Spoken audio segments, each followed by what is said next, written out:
December ఈ సంవత్సరానికి ఆఖరి నెలలో తీసుకుని వచ్చారు.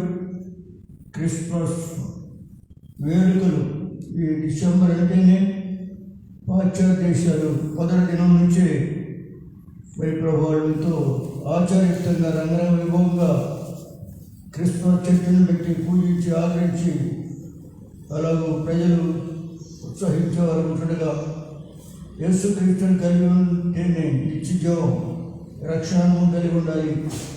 కనుక మీరు సహాయం చేయండి, జ్ఞాపకం చేసుకోనండి, కృషి పెట్టండి, నెలంతా మమ్మల్ని కాచి కాపాడండి. మీ కాపుదల, నీ భద్రత, మీ నడిపింపు, మీ అభిషేకం మాకు దయచేయమని ప్రార్థిస్తున్నాం. ఇక్కడ దినాల్లో ఆఖరి కాలంలో మా తండ్రి మీరు ఇచ్చే అవకాశాన్ని సరైన ధనంలో సద్వినియోగపరుచుకునే వ్యక్తులుగా ప్రజలుగా చేయండి. అజ్ఞాన కాలంలో దేవుడు సూచిస్తున్నట్టు నేను అందరూ అంతటా మారు మనసు పొందాలని మీరు ఆశిస్తున్నారు. ఎందుకు మారు మనసు పొందుతా నియమించిన మనుషుల చేత భూలోకానికి తీర్పు తీర్చబడే దినం ఉంది. మా ప్రభు కనుక మీరు సహాయం చేయండి. సువార్త ప్రకటించబడుతున్నారు వేరు వేరు స్థలాల్లో. మరి నెలాఖరు కూడా క్రిస్మస్ సందర్భాన్ని పురస్కరించుకొని గుల్బర్గా ప్రాంతం, కర్ణాటక అక్కడ కూడా సువార్తలు ఆశపడుతున్నారు. బీహార్ ఆ ప్రాంతాల్లో ఈ బీజేపీ వాళ్ళు క్రైస్తత్వానికి వ్యతిరేకంగా మరి పోరాడేవారు ఉంటున్నారు. ఈ విధంగా మా ప్రభు మీరే దర్శించండి, సహాయం చేయండి, వారి మనోన్నతను వెలిగించండి. యుగ సంబంధమైనటువంటి ఆ దేవత అవిశ్వాసం యొక్క మనోనేత్రాన్ని గుడ్డితనం చేశాడని పౌలు అపోస్తలుడు కొరింథీ 4:4లో రాయబడినట్లు మా తండ్రి కళ్ళు ఉండి గుడ్డోళ్ళు అయిపోయారు. కనుక మీరు సహాయం చేయండి ప్రభా, జ్ఞాపకం చేసుకోనండి, కృషి పెట్టండి. మరి ఈ దినం ప్రత్యేకంగా ఈ గ్రేట్ రైల్వే తండ్రి కౌన్సిలర్ మరి ఎలక్షన్ జరుగుతుండగా ఏ విధంగా తొందర జరగకుండా ఎవరు మరి మీకు ఇష్టమో అలాంటి వాడు మా ప్రభుకి మేయర్గా ఆ పీఠాన్ని అలంకరించడానికి యోగ్యమైన వ్యక్తిని మీరు నిర్ణయించమని ప్రార్థిస్తున్నాం. పోటీలుగా ప్రజలు దీన్ని కొరకరి ప్రోకులాడేవారిగా ప్రయాసపడేవారు ఉంటుండగా మీ చిత్తమే మా ప్రభు జరిగించండి, సహాయం చేయండి, జ్ఞాపకం చేసుకోమని ప్రార్థిస్తున్నాం.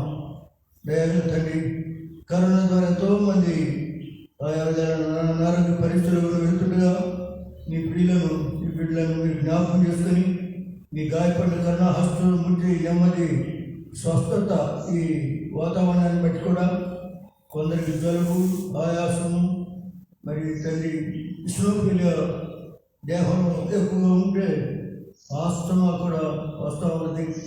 ఇలాంటి రకరకాలంటి అనారోగ్య పరిస్థితులు ప్రస్తుత దినాలు ఎక్కువగా షుగరు, బీపీ, ఈ thyroid, kidney problem, heart problem, రకరకాలైనటువంటి వ్యాధులు కూడా వ్యాపించి మా ప్రజలు ఎంతో కలవడంతో నెమ్మదిలేని వారిగా అశాంతి, అసమాధానంతో ఉండగా ప్రభావ మీరు జ్ఞాపకం చేసుకోనండి, సహాయం చేయండి. మీరు ఇంతవరకు మీరు చూపుతూ వచ్చిన మమ్మల్ని కాపాడుతూ నడిపిస్తూ వచ్చారు. వందనాలు. ఏ తెలియని గుడారం సమీపిస్తున్నారు, మీరే జ్ఞాపకం చేసుకోనండి, సహాయం చేయండి. కాంప్లెక్స్ ఉండే బిడ్డలను కూడా ఒక్కొక్కరిని మీ కాపుదల, మీ భద్రత దయచేయండి.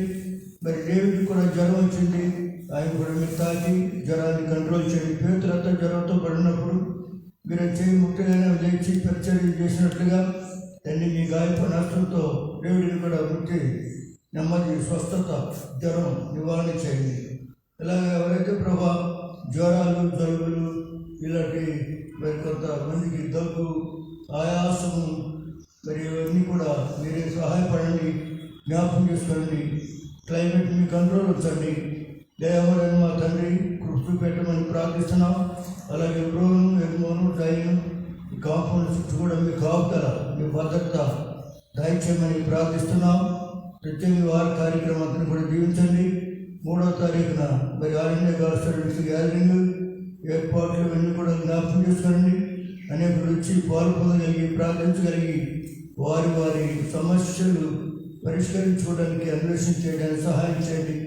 మరి ఈ దినం కూడా మంగళవారం ఎవరైనా వస్తారనుకుంటాం, మీరే సహాయపడండి. తిరిగి మా ప్రభావ వారి కార్యక్రమంతని కూడా మీరే దీవించి ఆశ్రయించడం సహాయం చేయడం. మరి ఇప్పటికే వేరే స్థలాల్లో కూడా సువార్త చేసేవారిని కూడా జ్ఞాపకం చేసుకోనండి. అట్లు మా ప్రభు ఎప్పుడో వారు చేయబడుతుండండి. ఈ పరిచర్య అనేక జీవితాలకి గొప్ప ఆశీర్వాదకరంగా క్షేమాభివృద్ధికరంగా ఉండగలిగినట్లు యూట్యూబ్ ద్వారా ఎంతోమంది వీక్షిస్తున్నారు. సహాయం చేయండి. అలాంటి వారిలో ఒక రక్షణ లేని వారి రక్షణ కలిగి ఉండాలి. మారు మనసు పొందాలి, పాపాలు ఒప్పుకోవాలి, పశ్చాత్తాపడాలి. దావీదు పట్టణాన్ని రక్షకుడు మీ కొరకు పుట్టాడు అనేటువంటి ఈ శుభ సందేశం ప్రపంచం అంతా కూడా ఈ సువార్త గంటలు మ్రోగుతున్నాయి. మా ప్రభా ప్రజలు మరి అలక్ష్యంగా నిర్లక్ష్యం ఉండకుండాన్నట్లు మా సువార్తలు లోపడడానికి ఈ మా మంచి వార్త, రక్షణ వార్త, యేసుక్రీస్తు జన్మ దిన వార్త ప్రపంచాన్ని ఆశీర్వాదకరమైన దినంగా చేయండి. మా ప్రభు మీరే జ్ఞాపకం చేసుకోమని ప్రార్థిస్తున్నాం.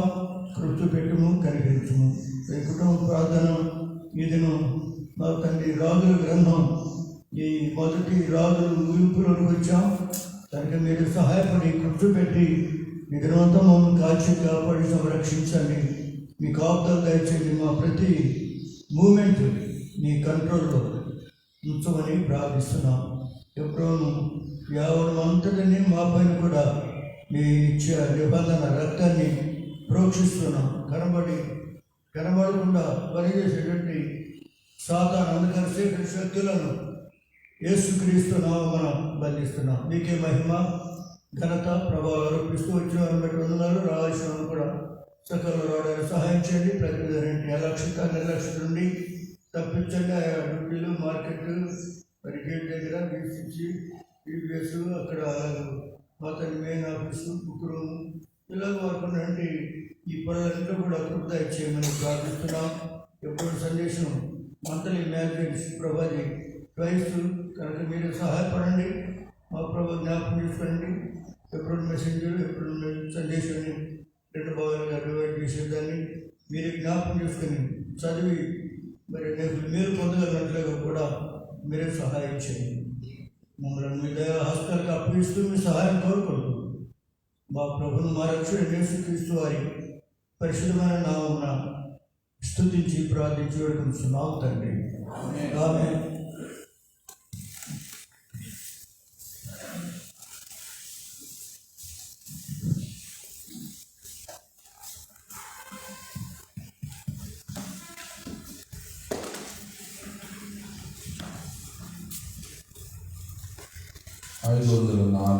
భయపడకు నువ్వు యుద్ధము ఎదురవాడు. 432 పాత పుస్తకం. 504 కొత్త పుస్తకం. 432 పాత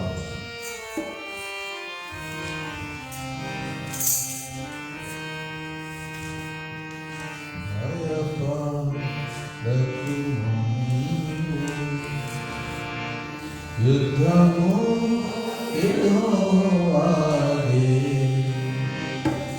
నిశ్చయము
హృదయము ఇదే భయపడకు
మొదటి రాజులు 22 ఫస్ట్ కింగ్స్ 22.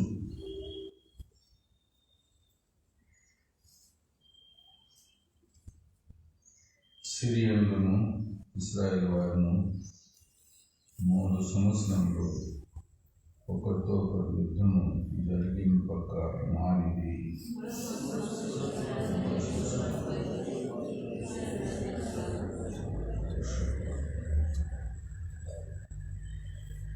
ఇశ్రాయేలు రాజు తన సేవకులను పిలిపించి, రామోతు గిలాదు మనదని మీరెరుగుదురు, అయితే మనము సిరియా రాజు చేతిలో నుండి దాన్ని తీసుకొనక ఊరుకున్నామని చెప్పి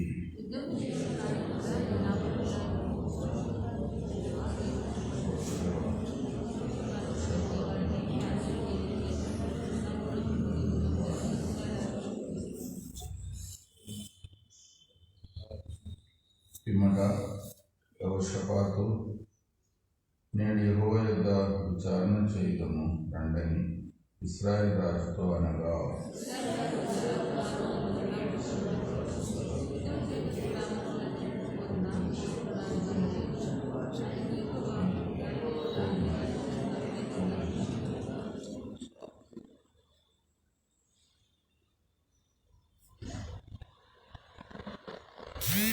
పోండని వారు చెప్పిరి కనుక యెహోషాపాతు విచారణ చేయుటకై, వీరు తప్ప యెహోవా ప్రవక్తల్లో ఒకడైనను ఇక్కడ లేడా అని అడిగాను.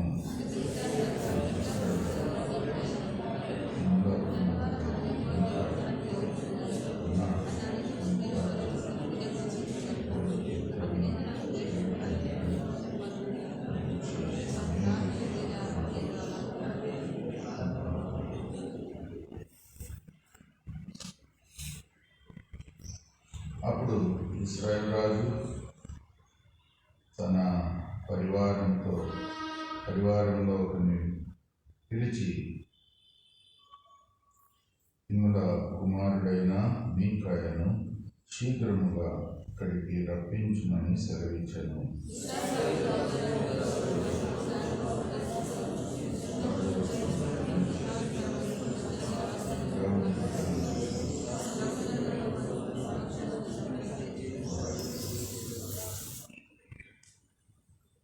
కెనీనా కుమారుడైన సిద్కియా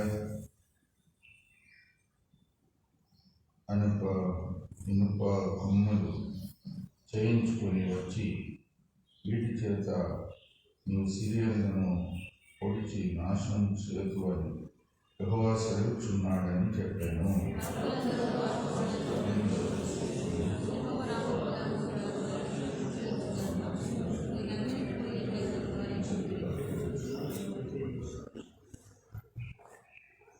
మీకాయను పిలువబోయిన దూత ప్రవక్తలు లేకుండా రాజుతో మంచి మాటలు పలుకుచూ ఉన్నారు కనుక నీ మాట వారి మాటకు అనుకూలపరచుమని అతనితో అనగా, మీకాయను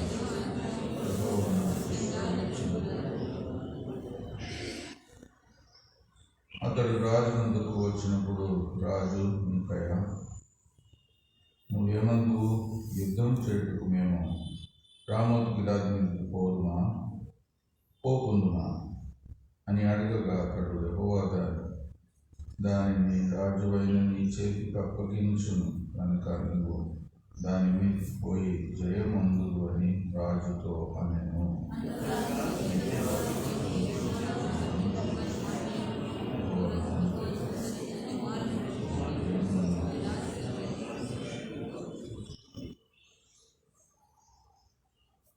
అతడు ఇశ్రాయేలందరూ కాపరి లేని గొర్రెల వలెనే కొండల మీద చెదిరి ఉండుట నేను చూచి తిని, వారికి యజమానుడు లేడు, ఎవరింటికి వారు సమాధానంగా వెళ్ళవలసినదని యెహోవా సెలవిచ్చెను అని చెప్పాను.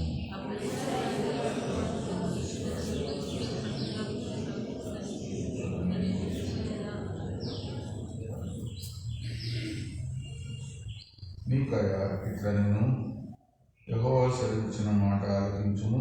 యెహోవా సింహాసనాసీనుడై ఉండగా పరలోక సైన్యమంతయు ఆయన కుడిపార్శ్వమునను ఎడమపార్శ్వమునను నిలిచి ఉండుట నేను చూచి తిని.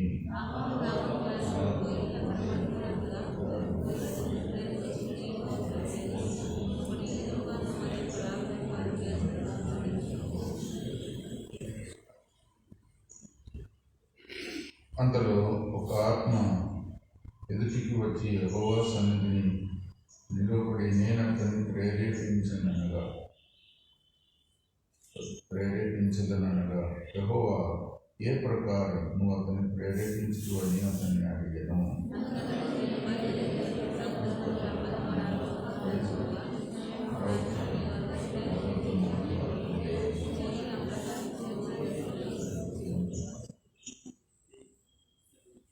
యెహోవా నిన్ను గూర్చి కీడు యోచించి నీ ప్రవక్తల నోట అబద్ధమాడు ఆత్మను ఉంచి ఉన్నాడు.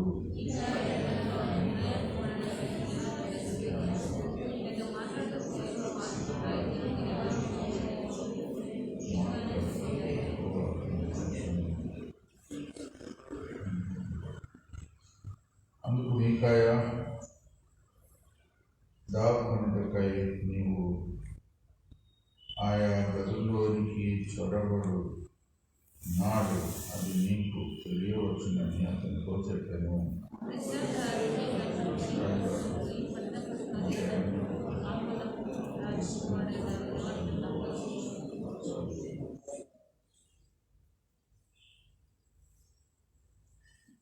బందీ గృహంలో ఉంచి మేము క్షేమంగా తిరిగి వచ్చే వరకు అతనికి కష్టమైన అన్నము నీళ్ళు ఇయుడని ఆజ్ఞ ఇచ్చాను.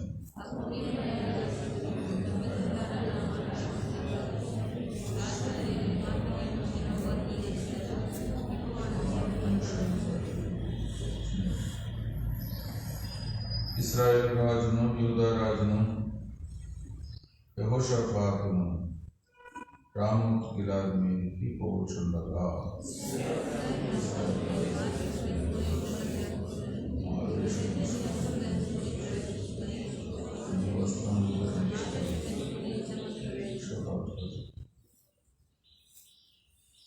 సిరియరాజు తన రథముల మీద అధికారులైన 32 అధిపతులను పిలిపించి, అల్పులతోనైనను పెండ్లతోనైనను మీరు పోట్లాడవద్దు, ఇశ్రాయేలు రాజుతో మాత్రమే పోట్లాడని ఆజ్ఞ ఇచ్చి ఉండగా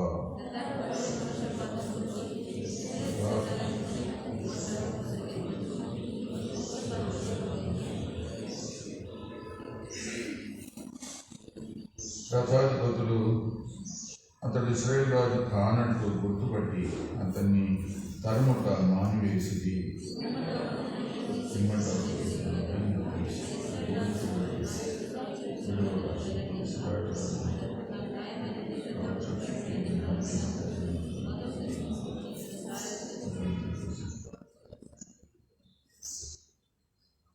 వాడి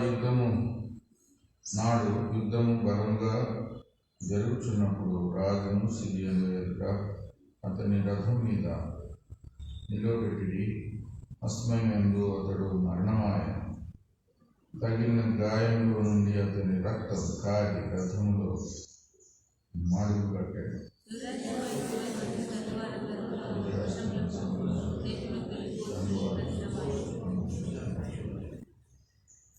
ఈ ప్రకారం రాజు మరణమై షోమ్రోనుకు కొనుక్కోబడి షోమ్రోనులో పాత పెట్టబడెను.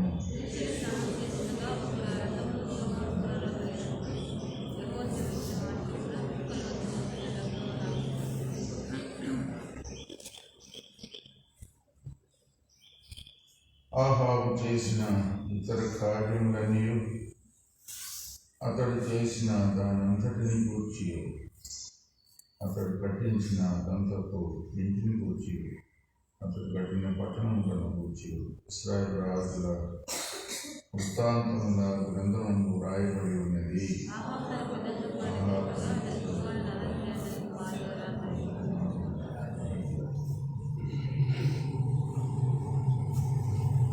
ఆసా కుమారుడైన యెహోషాపాతు ఇశ్రాయేలు రాజైన ఆహాబు ఏలుబడిలో 4వ సంవత్సరమందు యూదా నుండి ఆరంభించను.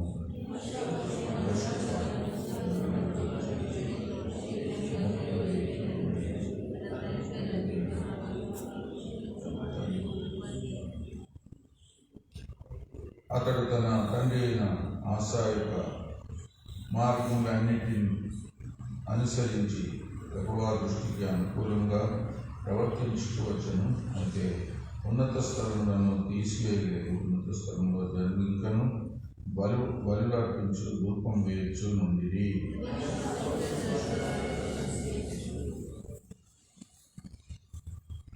యెహోషాపాతు చేసిన ఇతర కార్యములను గూర్చి, అతడు కనపరిచిన బలమును గూర్చి, అతడు యుద్ధం చేసిన విధమును గూర్చి యూదా రాజుల వృత్తాంతముల గ్రంథమందు వ్రాయబడి ఉన్నది.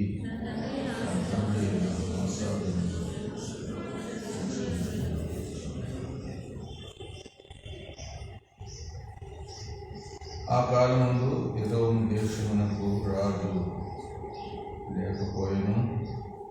ప్రధాని అయిన ఒకడు రాజ్యపాలన చేయుచుండెను.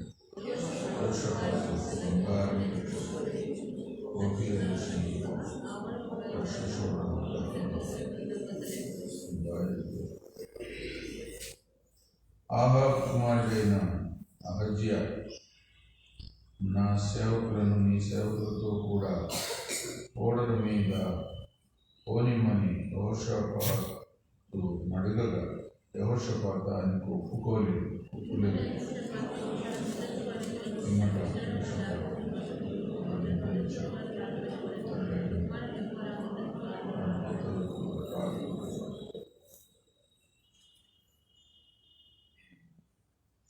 ఆహాబు కుమారుడైన అహజ్యా యూదా రాజు అయిన యెహోషాపాతు ఏలుబడిలో 17వ సంవత్సరమందు షోమ్రోనులో ఇశ్రాయేలును ఏలవారించి 2 సంవత్సరములు ఇశ్రాయేలును ఏలెను.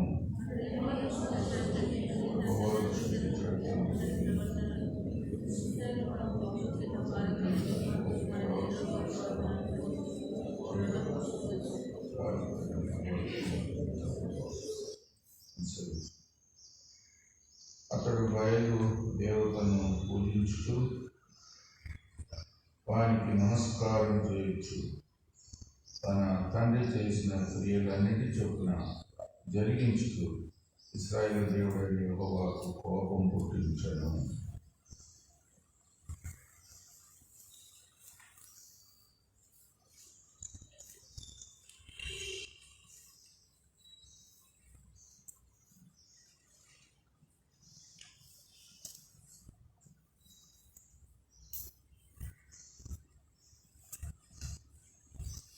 నాలుగవ వచనము, యుద్ధం చేయటకు నాతో కూడా నీవు రామోతు గిలాదునకు వచ్చదవా అని యెహోషాపాతును అడిగాడు. అందుకు యెహోషాపాతు, నేను నీవాడనే, నా జనులు నీ జనులే, నా గుర్రములను నా గుర్రములే నీ గుర్రములే అని ఇశ్రాయేలు రాజుతో చెప్పాడు. ఆహాబుతో యెహోషాపాతు ఏకీభవిస్తున్నాడు. ఆహాబు అంత నీతి గల రాజు కాడు. ఇంకా తన వారి కూడా చాలా తప్పు చేయడానికి ప్రేరేపించబడిన రాజు అని కూడా నిన్న చూచాము. అలాంటి రాజుతో యెహోషాపాతు ఏకమవుతున్నాడు. కాబట్టి అవిశ్వాసులతో విజోడుగా ఉండకూడదు అనండి. ఇంకా కీర్తనలు 1వ అధ్యాయంలో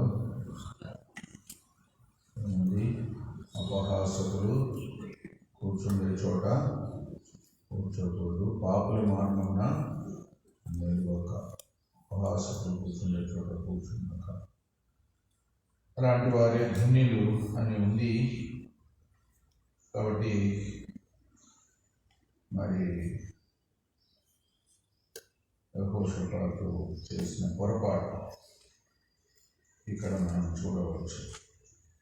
ఆహాబు ఎన్నో రీతిలుగా దేవునికి విరోధంగా ఎన్నో పనులు చేసిన వ్యక్తి ఆ వ్యక్తితో ఏకీభవిస్తున్నాడు.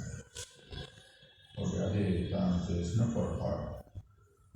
దేవుని ప్రేమతో జాగ్రత్తగా ఉండాలి. సహవాసము మరి సరైన వారితో, ఆత్మీయులతో, పరిశుద్ధులతో, యథార్థవంతులతో సహవాసం కలిగి ఉండాలి. ఏదైనా తప్పు ఉంటే హెచ్చరించి చూడాలి. వారు సరి చేసుకొని మంచి దారికి వస్తే అప్పుడు సహవాసం కలిగి ఉండవచ్చు. తప్పు చేస్తూ పోయే వారితో మనం అంతగా సహవాసం చేయకూడదు. ఎందుకంటే అది మన కీడు. అది మనం కూడా దేవునికి విరోధంగా మారడానికి ఒక సాధ్యత కలిగజేస్తుంది. అందుకే జాగ్రత్తగా ఉండాలి. 6వ వచనంలో ఆహాబుకు ఉండే ప్రవక్తలను చూడండి. చదవండి ఎవరైనా 6వ వచనం. స్త్రీలు రాజు దాదాపు 400 మంది ప్రవక్తలను పిలిపించి 400 మంది ప్రవక్తలను పిలిపించి యుద్ధము చేయుటకు రామోత్ గిలాదు మీదికి పోదునా పోకుందునా అని వారిని అడిగాను. అందుకు యెహోవా దానిని రాజుల నీతిని అప్పగించిన కనుక కొండని వారు చెప్పిరి కానీ యెహోషాపాతు విచారణ చేయటకై వీరు తప్ప యెహోవా ప్రవక్తలలో ఒకడైనా ఇక్కడ లేడా అని అడిగారు. యెహోవా ప్రవక్తల్లో ఇంకా ఒకడైనా లేడా? 400 మంది ఉన్నారు. వారు సరైన ప్రవక్తలు కాదు. యెహోషాపాతుకు కొంతవరకు అర్థమైంది, ఆహాబుకు సరిపోతారు. కాబట్టి ఇంకా ప్రవచిస్తున్నారు. దేవుని దగ్గర విచారణ చెయ్యకనే ప్రవచిస్తున్నారు. అంటే వారి ఉద్రేకం ఆహాబు రాజుకు ఏ విధంగానైనా ఇష్టకరంగా ఉండాలని ఒకటే ఆశ, కానీ దేవుని మాట వారు తెలుసుకోవటం లేదు, దేవుని చిత్తం తెలుసుకోవటం లేదు. అంతమంది ప్రవక్తలు చూడండి, ఒకే మాట మీద నిలబడ్డారు. మరి ఒక్కరు కూడా దాన్ని వ్యతిరేకించకుండా కూడా ఉన్నారు. లోకం అలా ఉంది. లోకమంతా కూడా దాదాపు ఎక్కువ మంది విశాల మార్గంలోనే ఉండడానికి ఇష్టపడతారు. సాధారణంగా విశాల మార్గంలో పోవారు అనేకులు.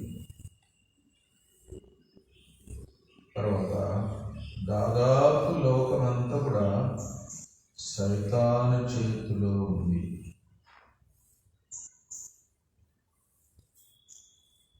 ఆ మాట చదువు. 1 యోహాను 5:19. 1 యోహాను 5:19. మనం దేవుని సంబంధులు మరియు లోకమంతయు దుష్టుని అందున్నదనియు ఎరుగుదు.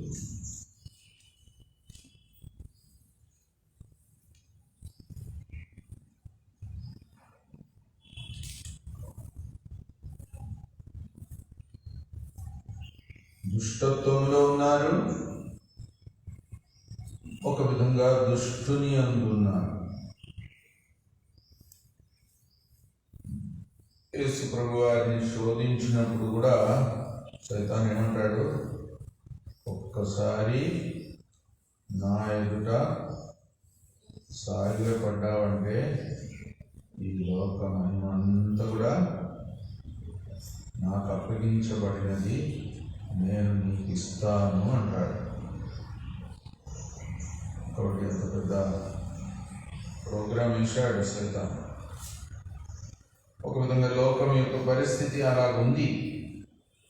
అందుకే మనం అనేకుల కొరకు భారంగా ప్రార్థించాలి, లోకమంతటి కొరకు ప్రార్థించాలి.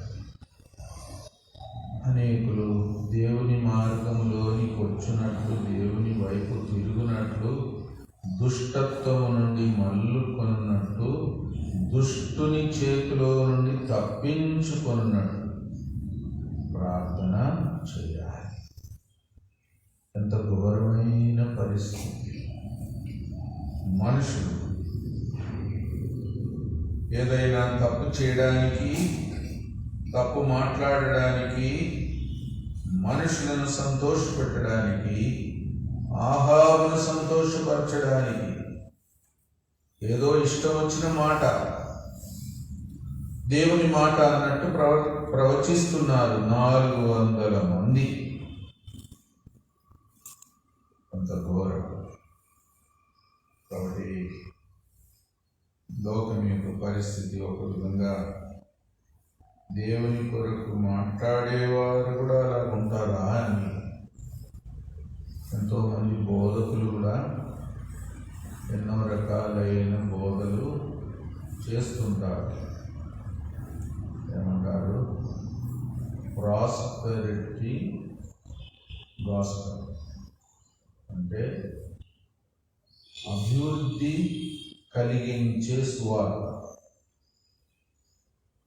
యేసు ప్రభువుని నమ్మావంటే నువ్వు పరీక్ష రాయకపోయినా పాస్ అవుతావు. నిజం. డ్యూటీకి పోకపోయినా నీకు జీతం వస్తుంది. నువ్వు ఇల్లు కట్టించుకుంటావు, నీకు త్వరగా పెళ్ళి అవుతుంది, తర్వాత పిల్లలు కూడా పుట్టాలి.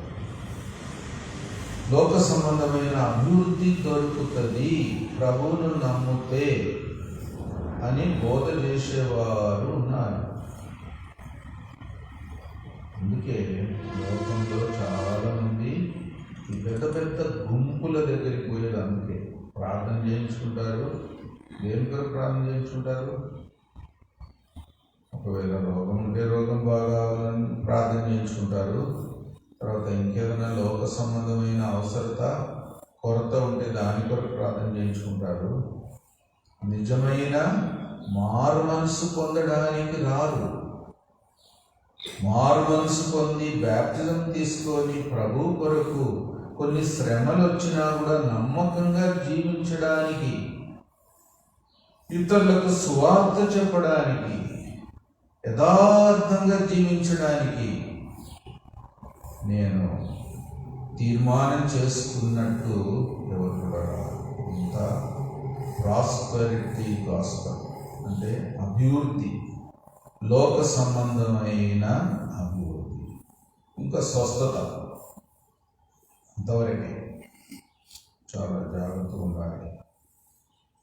ఈ 400 మంది ఒక విధంగా ఆహాబుకు ఎంతో ప్రేరేపణ ఇచ్చి తను ఏ విధంగానైనా యుద్ధానికి పంపాలి.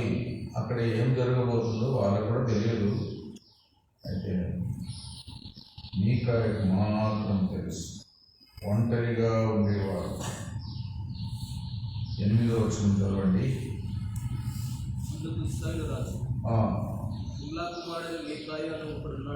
మీకాయ అని ఒకడున్నాడు.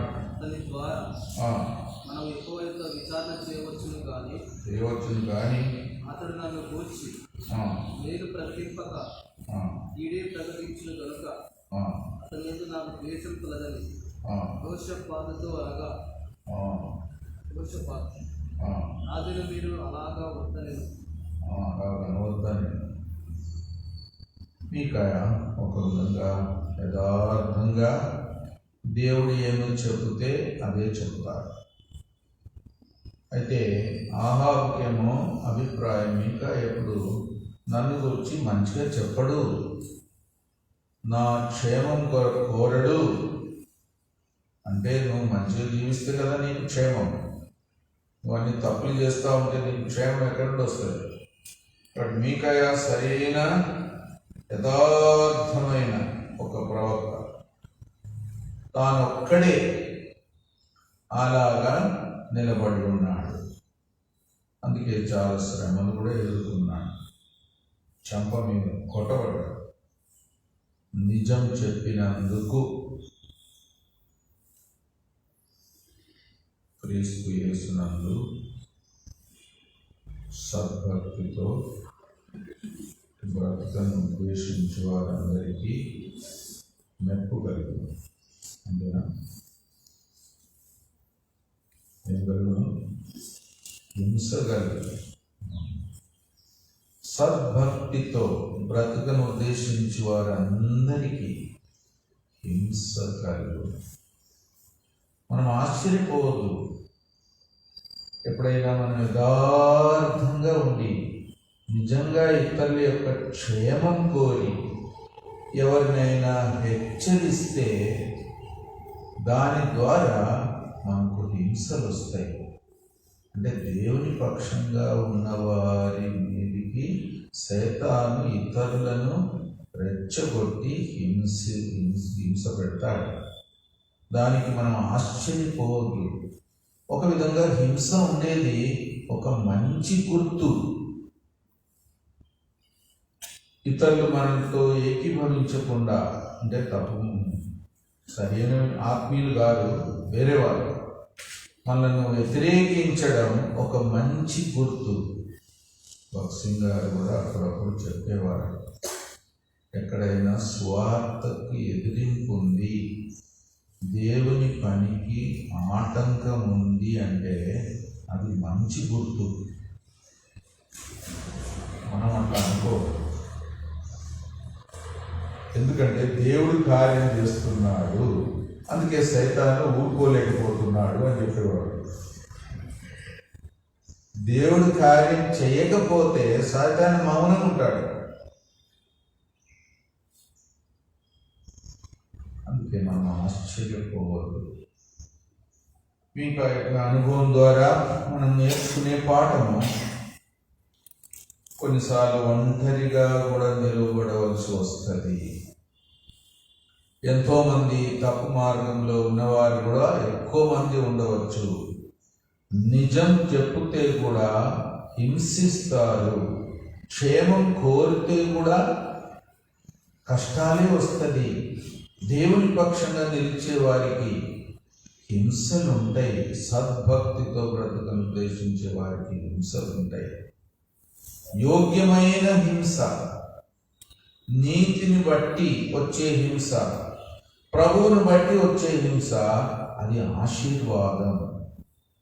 అక్కడ దేవుడు కార్యం చేస్తున్నాడు కనుక శత్రువు ఊరుకోలేక ఇతరులను రెచ్చగొడుతున్నాడు.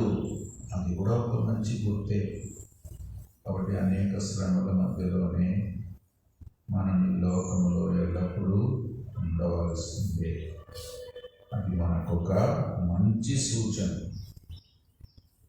కాబట్టి దేవుడు అలాంటి ధైర్యము, అలాంటి నిశ్చయతతో దేవుని పక్షమున ఉండి శ్రమ అయినా హింస అయినా ఎదుర్కొని కూడా దేవుని కొరకు జీవించడానికి ఒక గట్టి తీర్మానం మనకు ఉండాలి, ధైర్యం ఉండాలి. అది ఒక విధంగా ధన్యత, నిజమైన సేవ. కాబట్టి అలా జీవించుకుని బాగా. తర్వాత ఆహాబును యెహోషాపాతు కూడా మారువేషం వేసుకొని పోయాడు. ఆహాబు మారువేషం వేసుకొని పోయాడు. యెహోషాపాతు ఏమో రాజవస్త్రం వేసుకొని పోయాడు. ఎంత కుయికి చూడండి. ఆహాబేమో మారువర్షం, యెహోషాపాతునేమో రాజు వస్తారు. అంటే రాజు అని కనబడితే నిన్నే చంపుతారు, నన్ను చంపరు అని ఆహాబు యొక్క కుయికి. అయినా యెహోషాపాతు ఒక విధంగా దేవునికి మొరపెట్టినట్టు చదువుతాం. అది మంచి యెహోషాపాతు జీవితంలో అదొక మంచి సూచన. 32వ వచనం చూడండి. యెహోషాపాతును చూచి ఇతడే ఇశ్రాయేలు రాజు అనుకొని ఇతడే ఇశ్రాయేలు రాజు అనుకొని అతనితో పోట్లాడు అతని మీదికి వచ్చి యెహోషాపాతు కేకలు వేయగా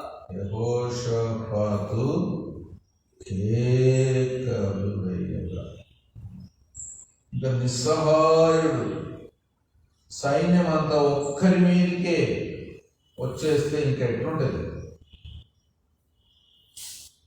ఇంకా ఏం చేస్తాడు? ఇంకా దేవునికి మొరపెట్టుకున్నాడు, గట్టిగా కేకలు వేశాడు. ఆ కేక దేవుడు విన్నాడు. మరి సిరియన్లు ఇతడు ఇశ్రాయేల్ రాజు కాడు అని ఎట్లనో గుర్తించారు. గుర్తించి యెహోషాపాతును వదిలిపెట్టిపోయాడు. దేవుడు అలాంటి కార్యం చేశాడు, అద్భుతం. అందుకే ఒక నిజమైన నిస్సహాయమైన, ఒక కాపుదల కొరకైన, రక్షింపబడుటకు, కాపాడబడుటకు ఎవరైనా యథార్థంగా దేవుని వైపు మరలి మొరపెడితే దేవుడు ఉంటాడు. పేతురు సముద్రంలో మునిగిపోతుండగా అలలు చూచి భయపడి మునిగిపోతుండగా ఏం చేశాడు? కేక వేశాడు, ప్రభువా నన్ను రక్షించు. యోనా కూడా చేప కడుపులో ఉండి దేవునికి మొరపెట్టాడు. దేవుడు ఆ మొర విన్నాడు. చూడండి, ఎంతోమంది మితిమించిన, ఇంకా తప్పించుకోవడానికి మార్గం లేక ఇంకెవరు సహాయపడేవారు లేరు, దేవుడు తప్ప అని పూర్తి ఆశతో దేవునికి మొరపెట్టిన సందర్భం దేవుడు తప్పకుండా వింటాడు. అదే యెహోషాపాతు యొక్క అనుభవం. కాబట్టి మన జీవితంలో కూడా మనం దేవునికి మొరపెట్టడానికి ఎన్నో యోగ్యమైన కారణాలు ఉండాలి. లోకంలో ఉండే మనుషులు కూడా వారి పరిస్థితి కూడా వారికి అర్థం కాకపోయినా కనీసం మనమైనా గ్రహించి వాళ్ళ కొరకు మనం మొరపెట్టాలి. వీరిని రక్షించు, వీళ్ళకు రక్షింపబడడానికి వేరే మార్గం లేదు. ఒక మందు కూడా కనిపెట్టలేకపోయారు ఇంతవరకు. ఇంతకాలమైంది,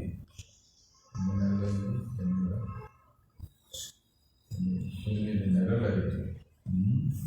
ఒక వ్యాధి కొరకు ఇంతవరకు ఒక సరైన మందు కనిపెట్టలేకపోతున్నారు. ఒక విధంగా దేవుడు కనిపెట్టనీయట్లే. ప్రజలందరూ నిస్సహాయులు. ఆ స్థితిలో వారు దేవునికి మొరపెట్టాలి సార్. వారు మొరపెట్టలేకపోతే ఒకవేళ మనమైనా మొరపెట్టాలి. అనేకులు దేవునికి మొరపెట్టేవారు కావాలి.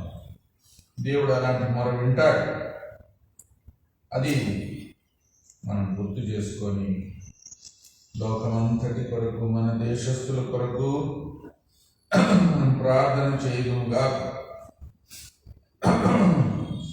మరి ఆహాబు తప్పించుకోవడానికి మారువేషం వేసుకొని, యెహోషాపాతుకు రాజవస్త్రం వేసుకొని తన్ను అందరూ ఆహాబ్ అనుకోని చంపేస్తాడు అని అనుకుంటే కూడా ఆహాబు తప్పించుకోలేకపోయాడు. కాబట్టి దేవుడు తప్పిస్తే తప్ప మనం తప్పించబడలేదు. యెహోవా కాపాడని ఎడల కావలిగాయవారు మేలుకొని ఉండుట వ్యర్థమే. కాబట్టి ఆహాబును దేవుడు కాపాడలేదు. కాబట్టి ఎక్కడనో ఒక వ్యక్తి గురి కూడా లేకుండా బాణం వేస్తే అది ఆహాబుకు వచ్చి తాకి చూడండి. అట్లా ఉంటుంది. దేవుని కాపుదల కోరని వ్యక్తులకు దేవుని కాపుదల ఉండదు. ఆహాబు ఇంత కుయుక్తితో ఇన్ని యెహోషాపాతును మోసం చేయడానికి కూడా ఎన్నో ప్లాన్ వేసుకున్నా కూడా చివరికి అపాయం వచ్చింది ఆహాబుకి. కాబట్టి మన కుయుక్తులన్నీ పనికిరావు. దేవుడు మనుషులను వారి కుయుక్తిలోనే పట్టుకుంటాడు.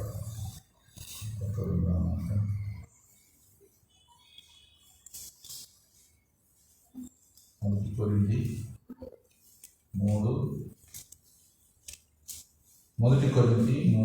20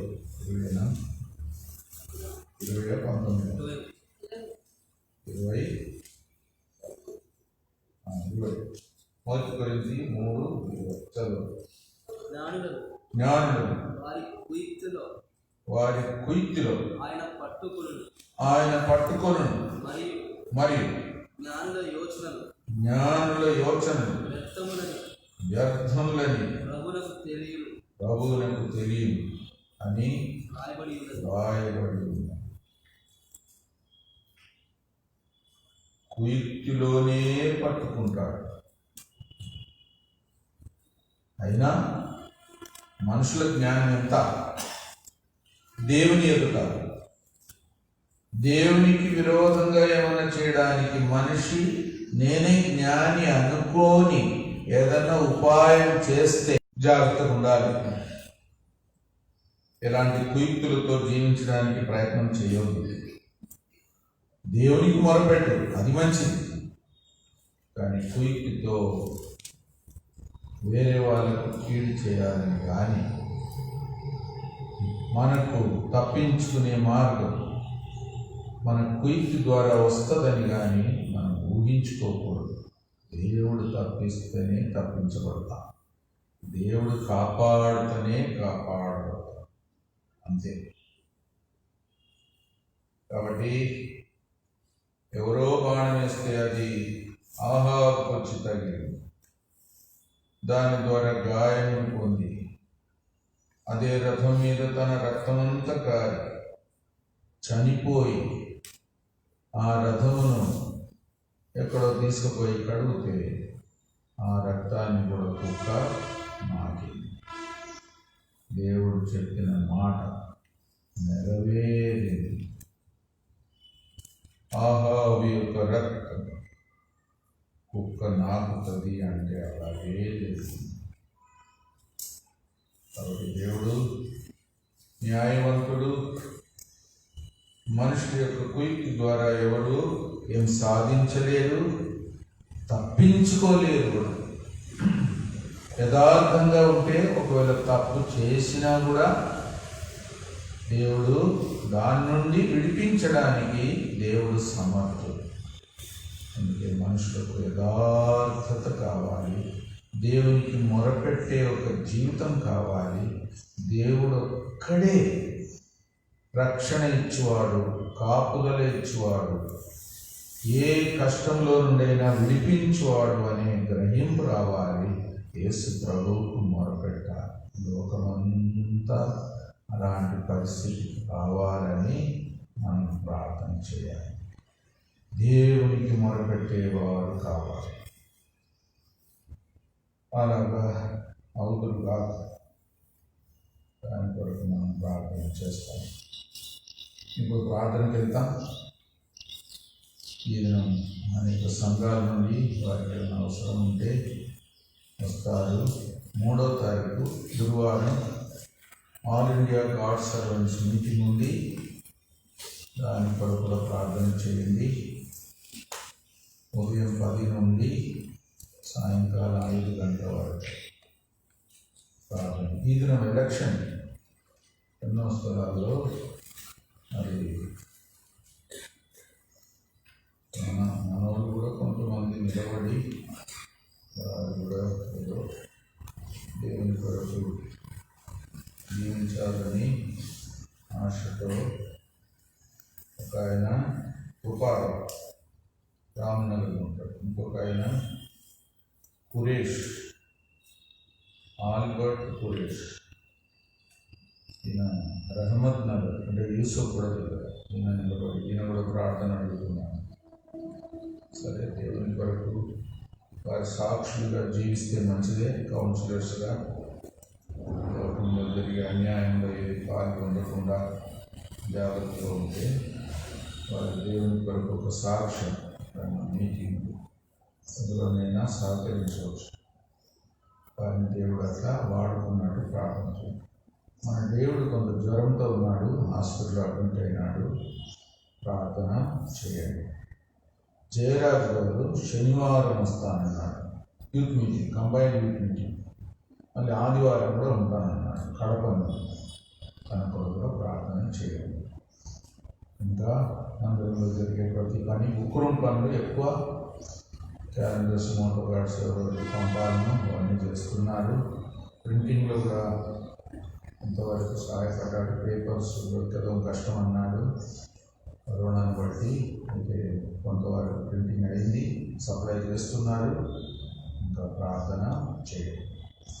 ఇంకెవరైనా బాగలేకపోతే కొన్ని చోట్ల సువార్త, గుల్బర్గా మరి అక్కడ కూడా సువార్త ఉంది. క్రిస్మస్ టైంలో చాలా స్థలాల్లో సువార్త జరుగుతుంది. దాని కొరకు ప్రార్థన చేయండి. బీదర్ దేవదాసు అల్లుడు పాల్ ఉప్పల్లో సియోన్ మందిరంలో బాధ్యత వహిస్తున్నాడు. ఆయనకు కరోనా వచ్చింది. పాల్ కొరకు కూడా దయచేసి ప్రార్థన చేయండి. ఇంకా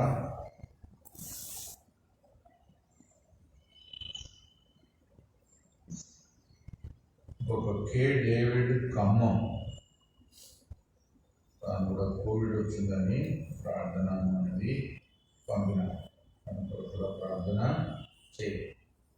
ఇంకా ఏదైనా ఎమర్జెన్సీ ఉంటే దాని కొరకు కూడా ప్రార్థన చేయండి. అవసరం ఉంటే కూడా రాసి అప్పుడు అన్నింటిలో ప్రార్థన చేస్తాం. కురుకుంటలో 4వ తారీఖు ఒక వివాహం, మన హెబ్రోన్కి వచ్చే అమ్మాయి, అక్కడ షానప్ప అదివేది వాళ్ళ కొరకు ప్రార్థన చేయాలి. మణి సిస్టర్ని కూడా జ్ఞాపకం చేసుకోండి. తన మీద మామగారు ఏదో మంత్రాలు చేసి కష్టపెట్టడానికి చూస్తున్నాడు, చంపడానికే చూస్తున్నాడు. మరి మణి సిస్టర్ కూడా ప్రార్థన చేయండి. బీహార్లో కొన్ని కష్టాలు వస్తున్నాయి. మందిరం కట్టి చిన్న చిన్న సంఘాలుగా అక్కడక్కడ కూడుతున్నారు. మరి ఆర్ఎస్ఎస్ వాళ్ళు ఎవరో కష్టపెడుతున్నారు. మందిరం జరగకుండా మరి ఆటంకపరుస్తున్నారు. బీహార్ కూడా ప్రార్థన చేయండి. కండ్లపల్లిలో కూడా సువార్త క్రిస్మస్ టైంలో జరుగుతుంది. ఇంకా మన సహోదరులు, హెబ్రోన్కి వచ్చే సహోదరులు కొంతమంది అమీర్పేట, శ్రీనగర్ ఇక్కడంతా కూడా సువార్త శనివారం మరి డిసెంబర్ 12 కూడా చేయాలని ఉన్నారు. మరి 26 కూడా చేయాలని ఉన్నారు కొంతమంది సహోదరులు. కూడా కృప తన కొరకు కూడా ప్రార్థన చేయాలి. ఇంకేదన్నా అంశం ఉంటే కూడా రాసివ్వండి, ప్రార్థన చేస్తాం. ఈ వారం అంతటి కార్యక్రమం కొరకు కూడా ప్రార్థన చేయాలి. ఇప్పుడు సహోదరుడు మొదలు పెట్టండి.